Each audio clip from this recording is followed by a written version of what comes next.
Live from downtown Detroit, Local 4 News at 11 starts now. A buzz tonight in Lansing. The state house is poised to vote on red flag laws as early as tomorrow. Those laws are meant to get guns out of the hands of those deemed a threat.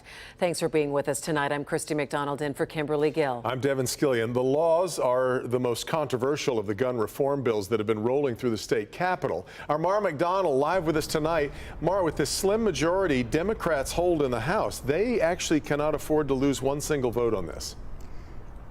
Not one, Devin, and it looks like this is going to be tight. The Democrats have 56 seats in the state house. They're going to need every single vote here because there are issues surrounding these red flag laws. For example, some people are concerned about this is a violation of due process. There is also concern that potentially these could disproportionately affect communities of color.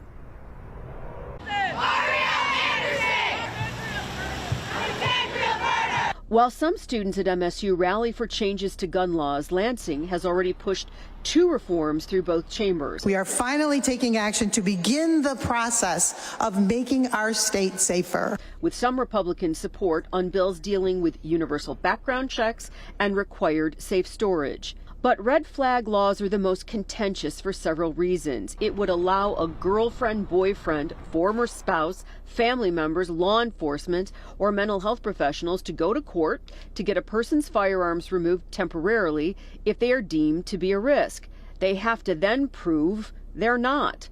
19 states have these type of laws on the books, but some, like New York State, have faced legal hurdles over language. The Michigan Senate has already passed its version of red flag.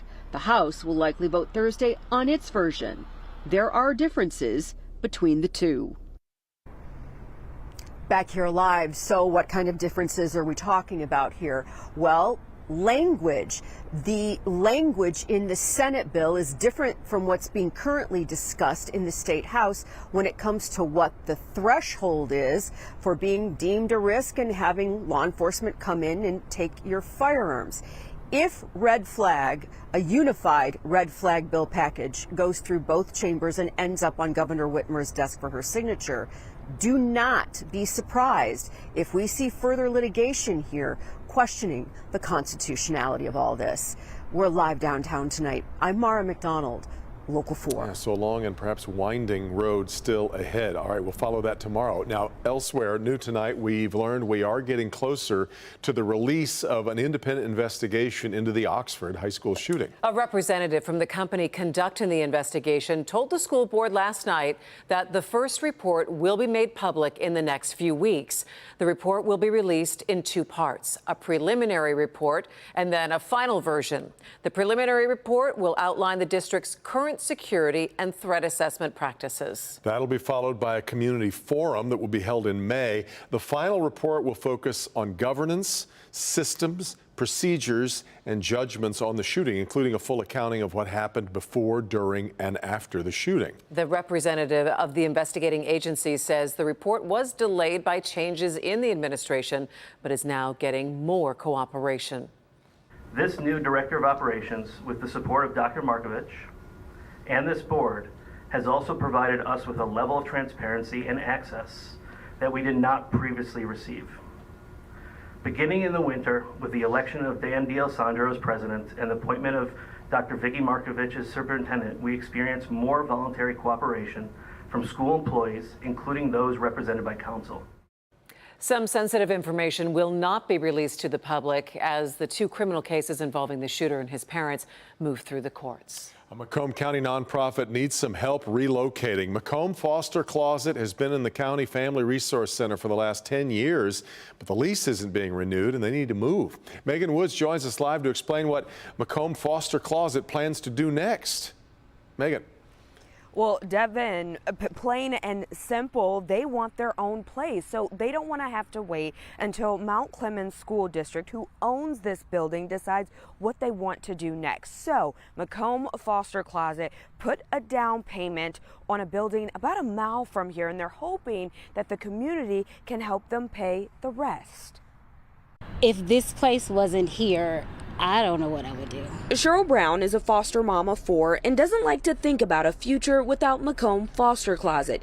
This was the place she called when they lost everything in a house fire last year. If this building wasn't here, if this organization didn't have somewhere to be, it would have been hard for us to find something else. So this means a lot, not just to me, but to my children and for foster kids who go into the system suddenly and parents who have to all of a sudden get something. President of the nonprofit, Kevin McAlpine, likes to say they're in the dignity business. We help restore dignity for children in foster care. He believes that shouldn't stop once their lease is up, so when this building on South Main Street in Mount Clemens became available, they jumped on the opportunity. One of the advantages that nonprofits have is that we don't pay property taxes if you own a building. If you don't own your own building, we sort of have to pay the property taxes indirectly through the rent payments. So it's actually cheaper for us to buy the building instead of lease. They already have a purchasing agreement, made a down payment, and need $250,000 by the end of June to move forward,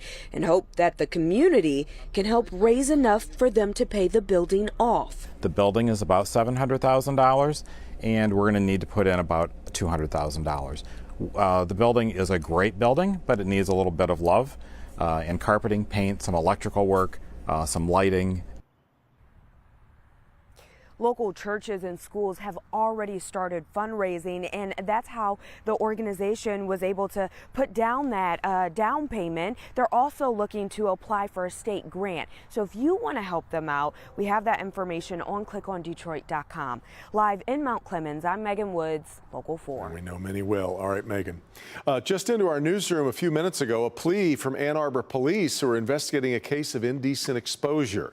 It happened last night around 6 p.m. at Eberwhite Woods. A woman says she was on the trail when she saw a man exposing himself. She immediately left, was not approached, but police are now increasing patrols in the area and would like you to give them a call if you've got any information about what may have happened. The man charged with carjacking a 95-year-old woman last year was called a bum by a judge today in court. The carjacking happened last September along Woodward near Palmer Park. James Smith allegedly jumped into the woman's car, roughed her up, drove off with her still in the car, and then kicked her out down the road. Judge Kenneth King is growing increasingly frustrated by violent crime in the city. And all I have is that some bum attacked a 93, 94-year-old woman. You should be able, as a senior citizen, to go to the park in this city without being accosted, without being beaten and having your car taken from you.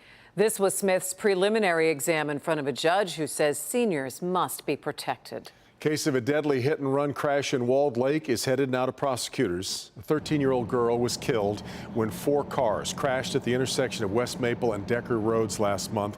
Police say it was caused by a driver who was trying to escape police. That driver then ran from the scene and still hasn't been caught. The Oakland County prosecutor will decide the charges that should be levied in the case.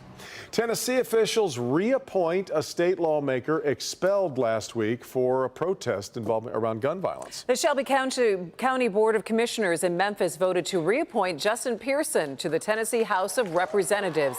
The vote returns Pearson to his seat, and it comes 2 days after the Nashville Metropolitan Council did the same thing for Justin Jones. The Republican-led House expelled both Pearson and Jones from their seats last Thursday after they led a protest in the Capitol seeking gun reform. So the message for all the people in Nashville who decided to expel us: you can't expel hope. You can't expel justice. You can't expel our voice, and you sure can't expel our fight. We look forward to continuing to fight, continuing to advocate until justice rolls down like water. A group of Senate Democrats are calling on the Justice Department to determine whether that expulsion violated the Constitution or federal civil rights. Well, we are getting our first look tonight at the proposed plans for the site of the former Allen Park Theater. Take a look at the new renderings of the proposal. City officials are asking Wayne County for $5 million in assistance for the plan. The downtown area would be revamped to draw visitors and new businesses to the city. The Allen Park Theater closed in 2019. It was one of the last dollar theaters in the Metro Detroit area.